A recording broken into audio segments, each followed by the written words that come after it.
لا إله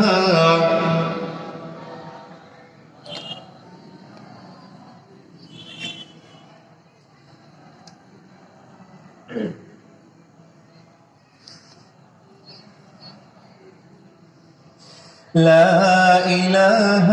إلا الله لا إله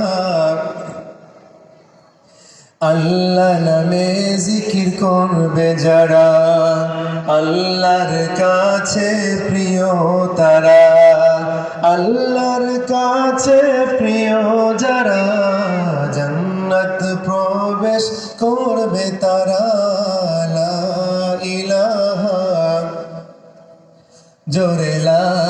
ইলাহা ইল্লাল্লাহ লা ইলাহা لا إله إلا الله لا إله لا إله